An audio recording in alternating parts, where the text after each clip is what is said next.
Bonsoir à tous et bienvenue à NetConnect Training Center. Nous sommes très heureux de vous introduire à NetConnect Lab Manuel. Ceci c'est tout simplement votre questionnaire book, là où vous trouvez certains exercices sur les différents topics ou les différentes notions que nous enseignons chez nous. Par exemple, le modèle OSI, vous avez les NAT, vous avez le service DHCP, vous avez le routage. C'est vraiment un livre pratique basé sur le défi réel des entreprises et nous en avons fait notre questionnaire book. Alors, pour ce soir, nous allons parler tout simplement du NAT. Qu'est-ce que le NAT, comment ça fonctionne et comment on les configure. Et tel que je le disais au tout début, ceci c'est un questionnaire book où vous retrouvez des exercices pratiques que vous pouvez pratiquer ensemble avec nous. Et on va vous montrer comment configurer certains services. Et ce soir, nous allons parler principalement des configurations de base pour le NAT.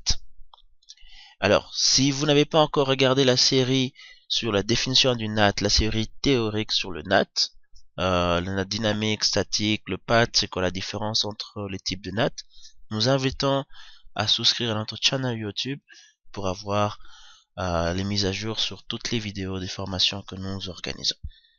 Alors, cette vidéo ou cette session sera tout simplement pratique sur la configuration de NAT. Alors ici, vous allez voir que nous avons une topologie sur laquelle nous allons nous concentrer et travailler ensemble avec vous. Nous avons deux sites. Nous avons le site d'IRC Congo et nous avons les USA. Alors, ces deux sites ont besoin de communiquer entre eux. Vous allez voir que nous avons routeur 1 qui est du site 1 qui doit communiquer avec routeur 4 qui est du site 2. Donc, vous êtes une entreprise, vous avez deux branches. Vous avez une branche qui se trouve en RDC et une autre qui se trouve aux États-Unis. Et ces deux branches sont connectées à travers le réseau Internet. Vous allez constater que routeur 1 est connecté sur Internet à travers son routeur Edge ou routeur de bordure. Ça veut dire le routeur qui a à la fois un pied sur Internet et un pied dans votre réseau local. La même chose que routeur 3. Alors ici, il se pose un challenge. Le routeur 1 ou le réseau, votre branche en RDC, dispose des adresses IP privées. Et la destination également, qui est R4, dispose aussi des adresses IP privées. Vous et moi savons très bien qu'une adresse IP privée ne peut pas communiquer sur Internet, à moins d'appliquer certaines méthodes qui vous permettront tout simplement de pouvoir communiquer entre vous. Entre autres, nous allons citer rapidement quelles sont les méthodes qui peuvent vous permettre de communiquer sur Internet à travers les adresses IP privées. Premièrement, nous avons les VPN. Donc, ça veut dire, depuis R2, vous pouvez établir un tunnel sécurisé avec R3 dans lequel vous faites passer vos réseaux privés. Donc, vous avez la possibilité d'établir un VPN entre routeur 2 et routeur 3, ensuite faire communiquer vos réseaux privés. En dehors du VPN, vous avez aussi la possibilité de faire ce qu'on appelle le NAT, le Network Address Translation. Ça veut dire que vous prenez vos adresses IP privées, vous les traduisez en adresses IP publiques, de telle sorte que lorsque ces adresses traversent le réseau Internet, qu'ils soient cachés.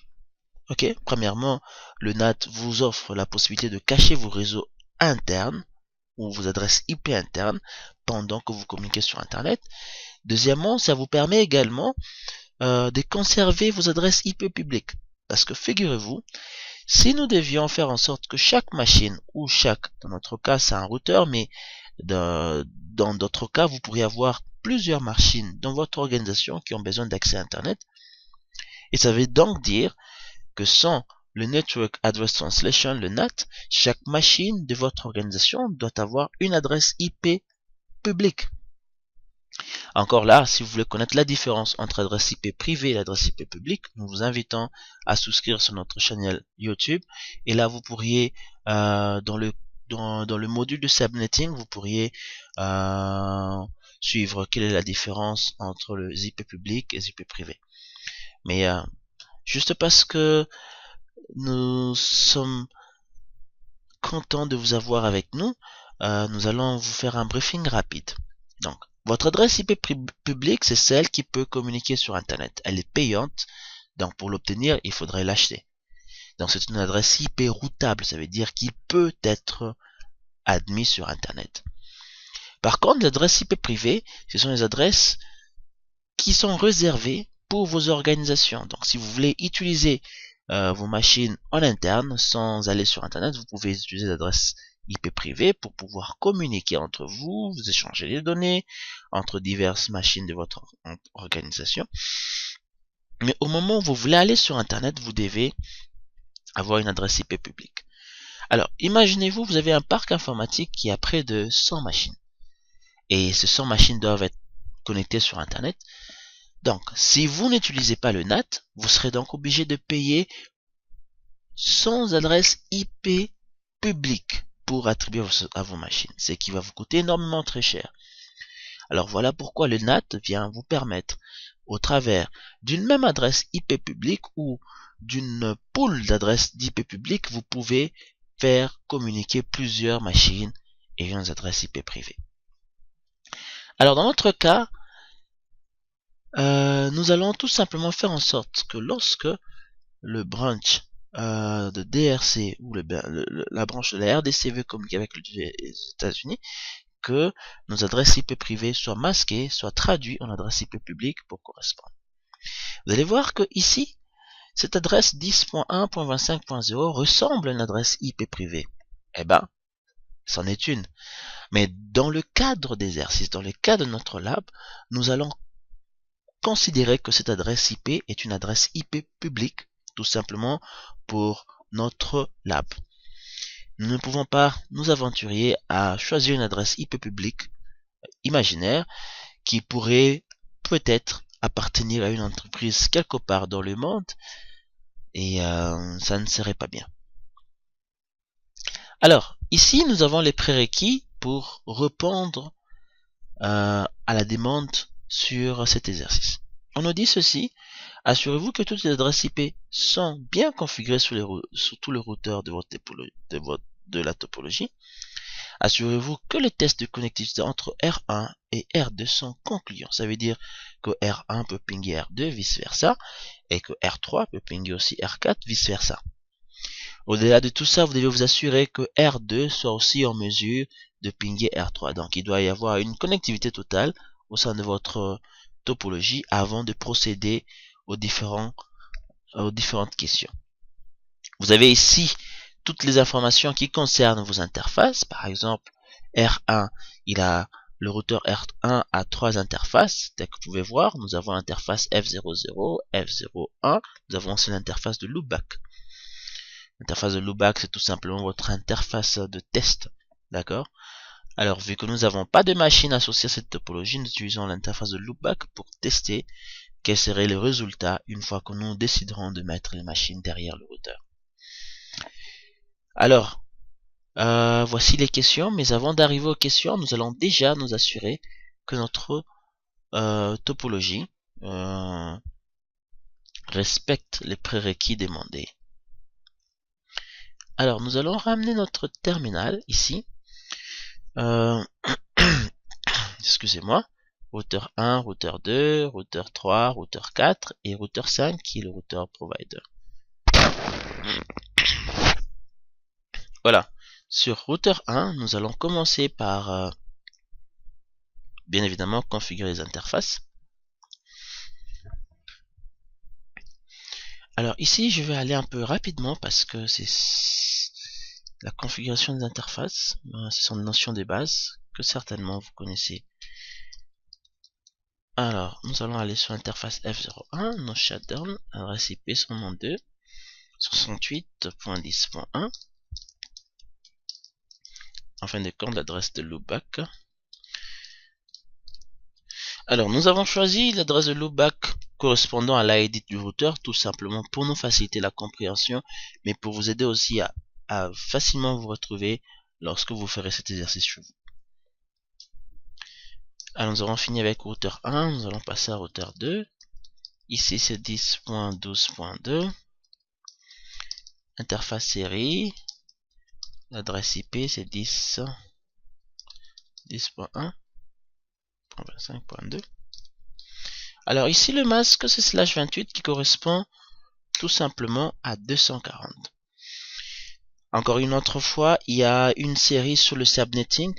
Vous apprendrez la subdivision en sous-réseau, vous apprendrez le langage CDR, vous apprendrez le VSM, vous apprendrez aussi le masque de sous-réseau.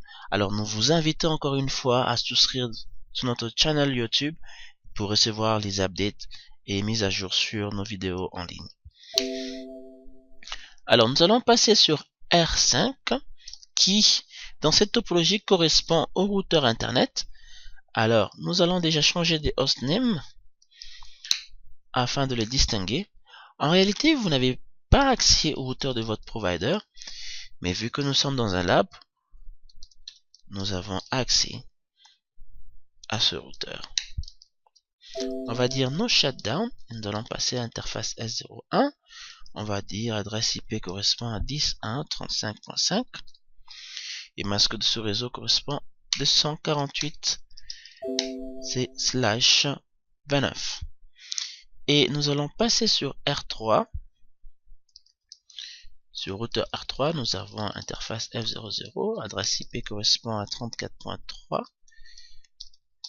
Ok, S00 correspond à l'adresse IP 10.1.35.3. Masque de ce réseau 248. On enregistre et nous passons à R4 où nous avons l'interface S00. L'adresse IP correspond à 10.1.34.4 et en fin de compte F01 correspond à 172.168 10.4. Ok, et l'interface de loopback. Ok, un instant, voilà, il y en avait un peu de trop. Ok, alors toute notre, je pense que nous avons configuré tout le routeur de notre topologie. Là, nous pouvons vérifier que les interfaces sont bien configurées. Alors, ce qu'on nous demande, c'est de tester si nous avons la connectivité sur chaque routeur. Alors, nous allons aller sur routeur 1. Nous allons faire le test de connectivité avec routeur 2. Donc, nous allons pinguer 1 avec 2. Nous pouvons voir que le ping aboutit, n'est-ce pas? Nous pingons de R1 à R2, utilisant l'interface F00. Et nous allons aller sur R3.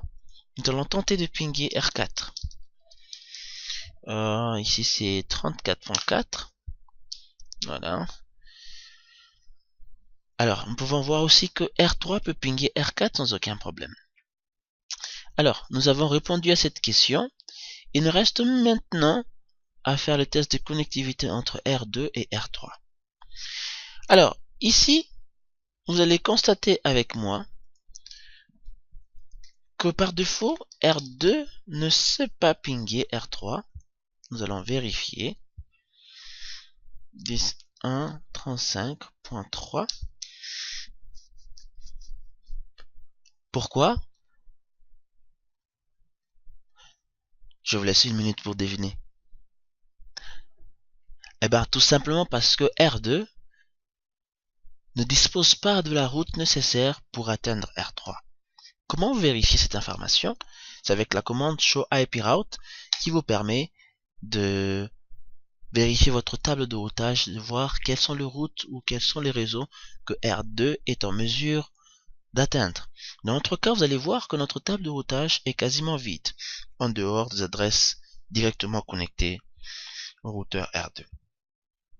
Alors ici, qu'est-ce que ça veut dire? Ça veut dire que routeur R2 ne peut communiquer qu'avec routeur R1, parce qu'il correspond, il appartient à son réseau 10.1.12.0.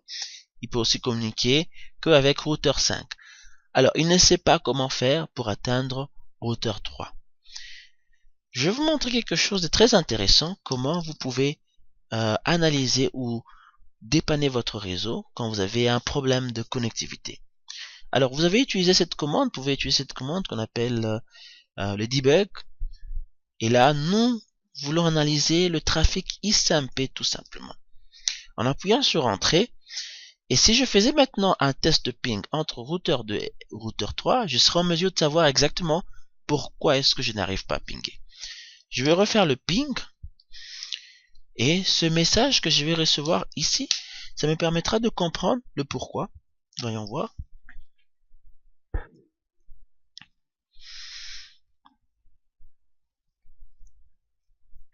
Voilà. Donc, je ne reçois rien du tout. Pourquoi? Parce que le trafic ne quitte même pas mon routeur pour me montrer qu'est-ce qui se passe exactement. Alors, je vais désactiver les debugs pour commencer. Un debug all. Un petit conseil, n'activez jamais les debugs sur les routeurs en production parce que vous pouvez avoir des tonnes d'informations qui pourront faire planter votre machine. Alors, je vais mettre une route par défaut pour atteindre routeur R3. Je sais que vous me poserez la question, pourquoi une route par défaut pendant que nous pouvons mettre une route statique? Je comprends parfaitement votre inquiétude. Alors, ici, il s'agit d'Internet. Alors, aujourd'hui, il s'agit que de routeur R3, mais demain, il s'agirait peut-être de routeur R6, R7, R8, tout dépend des destinations que vous voulez atteindre. Dans tous les coups, vous ne mettrez pas de route statique parce que cela va faire en sorte que votre table de routage devienne très grande parce que pour chaque destination, si vous devez mettre une route statique, vous agrandissez votre table de routage. Et si vous agrandissez votre table de routage en taille, cela va impliquer que le routeur va beaucoup travailler et vous aurez des processus qui vont s'augmenter sur votre routeur parce que le routeur devra calculer ou devra faire le lookup process pour chaque route qui se trouve dans votre table de routage. Il est conseillé que vous puissiez réduire la taille de votre table de routage utilisant des routes avec les subnet length ou utilisant tout simplement une route par défaut. Une route par défaut vous permet tout simplement d'atteindre n'importe quel réseau distant ayant n'importe quel masque de ce réseau et j'envoie cela à R5 parce que c'est ma route de sortie. C'est celui à qui je fais entièrement confiance pour tout ce qui est mon destin. D'accord? Je viens de mettre la route par défaut sur R2 et R3 doit faire de même parce que sinon nous aurons un trafic dans un seul sens. Alors sur R3 aussi, je vais mettre une route par défaut tout simplement. Ok, ici je vais dire, ok, mon réseau distant, pour tout ce que je connais pas, pour n'importe quelle destination avec n'importe quel masque de ce réseau, j'enverrai le trafic à routeur R5 qui va se charger de faire tout. Alors maintenant que nous avons les routes, nous pouvons vérifier cela. Nous pouvons vérifier que voilà, nous avons une route par défaut qui pointe sur R5, donc je dois être en mesure de pinguer R5. R3, excusez-moi, voilà. Voilà, voyons voir. Je reçois un autre message qui veut dire UUU, Unreachable, Destination Unreachable. Pourquoi? Alors, faisons ceci, debug, IP ISMP, cette fois-ci. J'espère que nous aurons quelque chose. Voyons voir. Et voilà. Alors, ici, on a un autre message qui dit, OK, 10.1.25.2 reçoit le message Destination Unreachable de la part de routeur 5. Routeur 5 est en train de dire à routeur 2 que je ne connais pas routeur 3. Mais ça, c'est dingue parce que il doit connaître routeur 3. Pourquoi il ne le connaît pas? Voyons. Allons vérifier sur routeur 5. Qu'est-ce qui se passe? Il doit nous dire pourquoi est-ce qu'il peut répondre de la sorte à routeur 2. Alors, en vérifiant, nous pouvons voir que l'interface S01 de routeur R5 n'est pas encore activée. Oh là là. Il faut toujours vérifier que vos interfaces sont bel et bien activées. Voilà. Alors, nous allons taper la commande no shutdown pour s'assurer que l'interface est app. Nous pouvons revérifier. Voilà. Cette fois-ci, croisons les doigts. On doit voir quelque chose. Je remets la commande. Voyons voir. Qu'est-ce que j'ai d'autre? un ping qui n'aboutit pas toujours. C'est curieux. Alors, allons voir sur routeur 3 si tout est bien respecté. On va faire debug IP ISMP. Nous allons tout simplement vérifier si routeur 3 reçoit au moins le trafic de routeur 2. Je vais répéter le trafic de ping 10 fois. Et voilà. J'ai encore Destination Unreachable de routeur R5. Est-ce que je reçois rien? Quelque chose? Rien du tout. Bon, pourquoi est-ce que j'ai Destination Unreachable? Vérifions. Vérifions déjà que R5 peut pinguer R3. Voilà pourquoi je disais qu'il est très important de vérifier les tests de connectivité. Donc, routeur 5, il ne sait pas pinguer routeur 3. C'est ici que j'ai besoin de vous, de votre force dans le troubleshooting, de votre skills, de votre expertise. C'est là qu'on reconnaît quelqu'un qui maîtrise tout simplement son network. Voyons voir les adresses IP. Alors, vous allez voir que ici, j'ai les statuts app, mais j'ai les protocoles down. Pourquoi? Quelqu'un a une idée? Une minute pour trouver? Ah, pas intéressé, ok. Je trouverai donc seul. Alors ici, on va voir que, ok, le subnet est bien respecté. Allons voir sur routeur R3. Qu'est-ce qui se passe sur R3? R3, qu'est-ce qui se passe chez toi? Ok, encore une autre interface qui est down. Voilà. Voilà, on va faire no shutdown. Alors maintenant que nous venons de faire no shutdown, vérifions que R5, son interface est maintenant app. Voilà, nous avons maintenant statut app, protocole app. Ça veut dire que tout va bien. Rassurez-vous, ceci est fait exprès pour vous permettre de voir exactement quels sont les problèmes que vous pouvez avoir et pourquoi il est nécessaire que vous puissiez toujours procéder au test de vérification avant que vous n'allez plus loin. C'est la première étape, c'est la base, c'est très important. Alors ici, nous pouvons voir que c'est app. Alors nous pouvons dire que routeur 2 n'a plus aucune raison de ne pas être en mesure de pinguer. Voilà. Vous allez voir que maintenant, nous pouvons voir que le ping marche très bien et que tout va pour le mieux. Alors, nous allons désactiver le debug. Maintenant, nous pouvons dire que R1 peut pinguer R2, R3 peut pinguer R4, R2 peut pinguer R3. Donc tout va bien, nous pouvons maintenant passer à la première question. Alors, mettons ça un peu en grand. Que nous demande la première question? Alors, il nous est demandé ici de configurer le NAT afin de s'assurer que tout le trafic en provenance du routeur R1 utilisant son adresse IP de loopback soit toujours naté à l'adresse IP 10.1.25.2 lorsqu'il communique avec R3 ou R4. Alors, qu'est-ce que ceci veut dire? On nous demande tout simplement de faire en sorte que lorsque routeur R1 veut communiquer à l'extérieur avec R3 et R4 utilisant son adresse de loopback, que son trafic soit masqué ou traduit à l'adresse IP publique, ok, dans notre cas, du routeur R2 à son interface S00 parce que c'est ça qui correspond à l'adresse IP 10.1.25.2. Ok. Où allez-vous configurer le NAT? Ça, c'est votre question.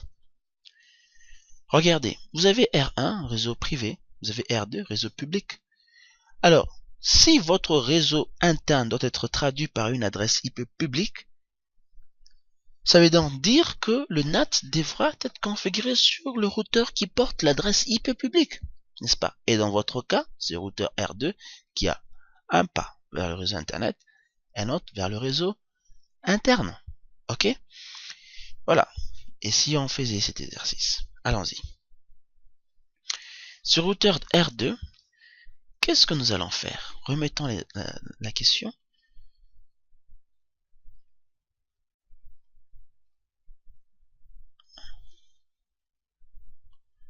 Alors, il nous a demandé de traduire seulement l'adresse IP de loopback. Première des choses, identifier qu'est-ce que vous devez natter. Ok, vous devez savoir, ok, on me dit ceci, que l'adresse de loopback de R1, seulement l'adresse IP de loopback de R1 qui doit être nattée. Alors, vous devez identifier quelle est l'adresse IP ou quel est le réseau qui doit être natté. Dans notre cas, c'est le loopback 111. Comment vous identifiez? Avec un access list, tout simplement.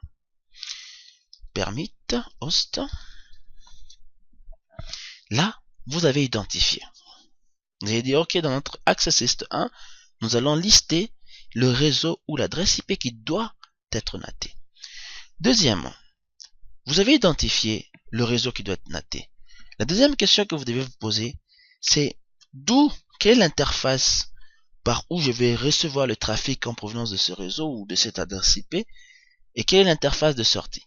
Donc vous devez vous poser la question, quelle est l'interface d'entrée et quelle est l'interface de sortie.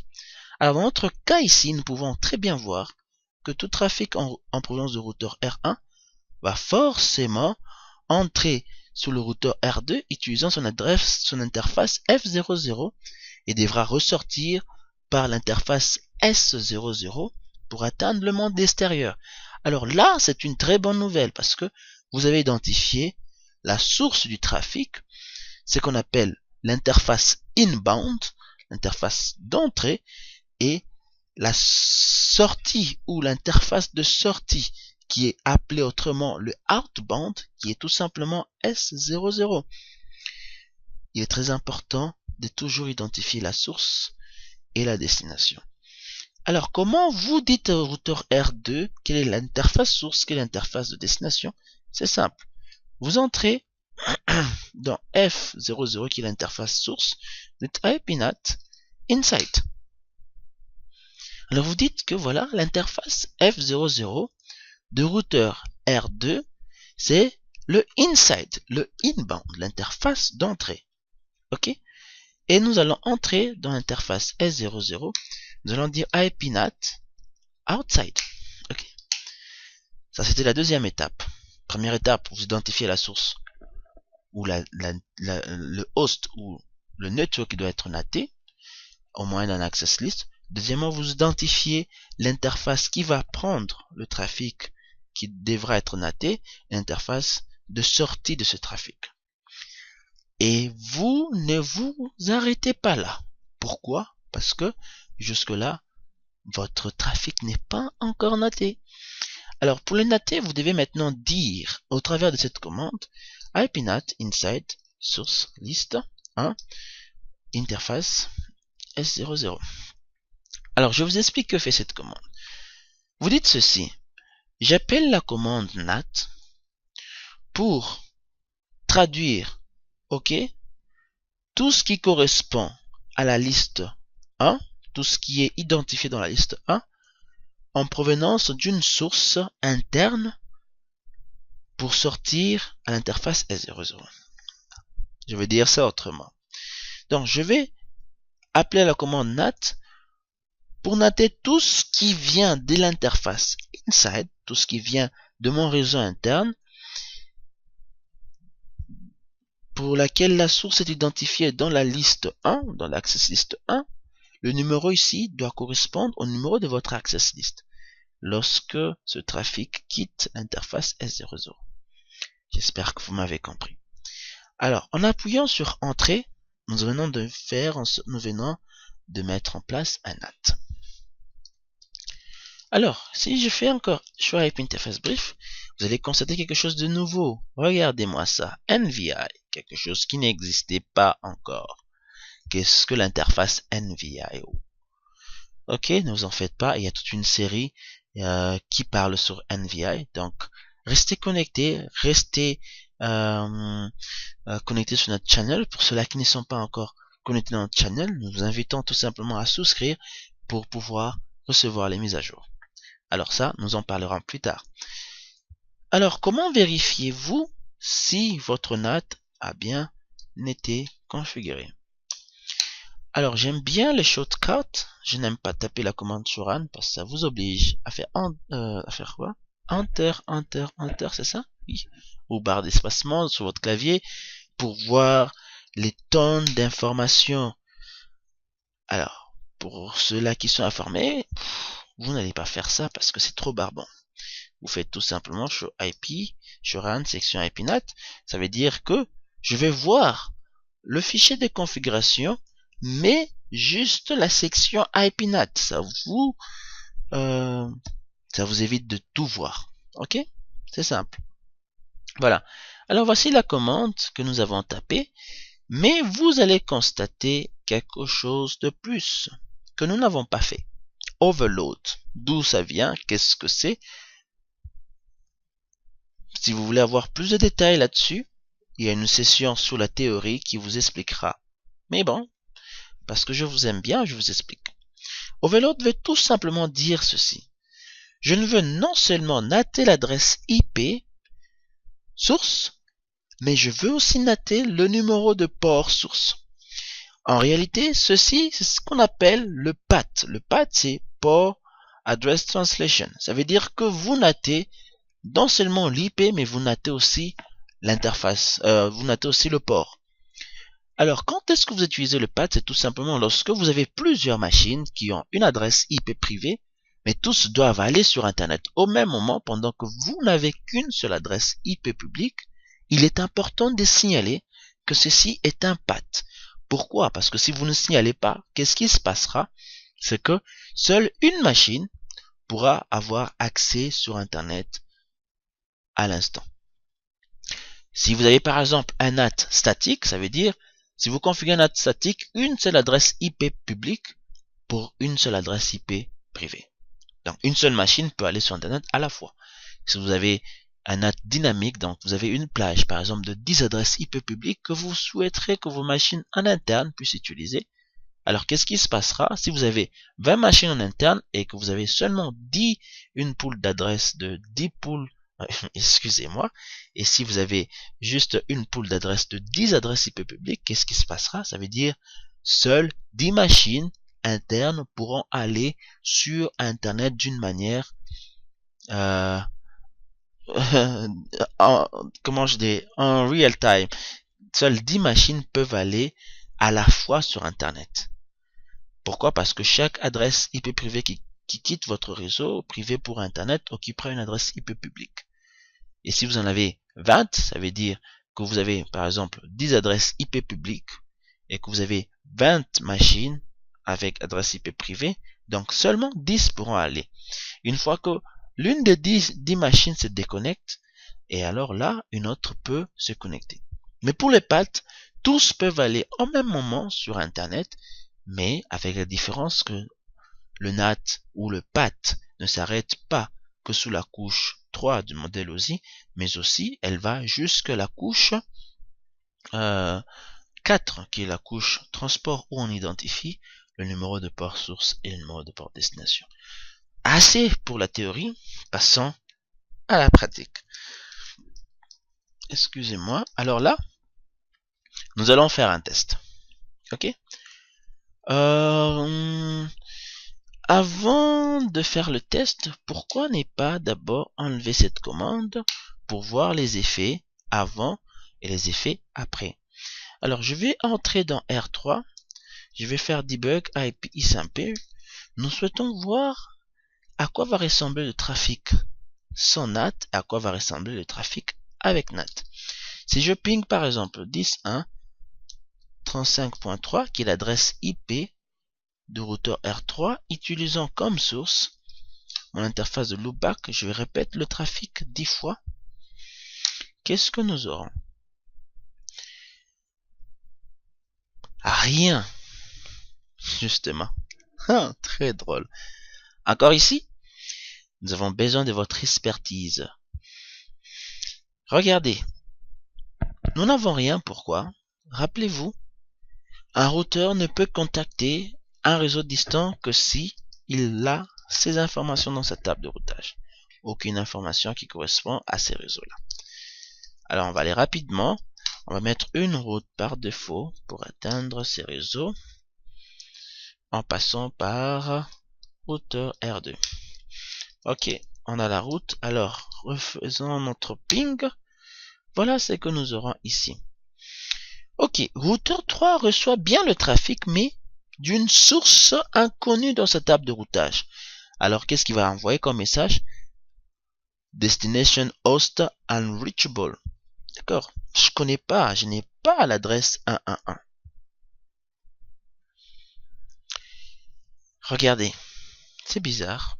Il dit qu'il ne connaît pas alors qu'il y a une route par défaut. Mais qui envoie les messages destination unreachable? Il est très important d'identifier qui envoie les messages. Et dans notre cas, celui qui envoie les messages, c'est le routeur Internet. Il ne connaît pas parce que sur le routeur Internet, nous n'avons pas mis de routes qui connaissent le réseau interne et vous ne pouvez pas le faire. Ceci ramène un peu une contrainte comme dans la vraie vie, dans le sens où le routeur sur Internet ne connaissent pas le réseau privé et du coup, ces réseaux ne peuvent pas être routés. Ça confirme, quelque part, cette théorie qui dit qu'un réseau privé ne peut pas être routé sur Internet. Et du coup, votre trafic sera dropped. Alors, qu'est-ce qui se passe? C'est que routeur R1, son trafic arrive bel et bien sur R3. Ok, pourquoi?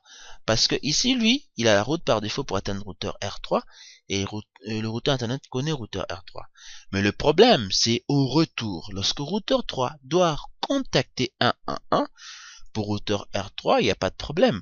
J'ai une route par défaut qui pointe sur R1, sur routeur 5. Donc, quand le trafic arrive ici maintenant et que lui doit envoyer le trafic à 111, et c'est là que ça bloque.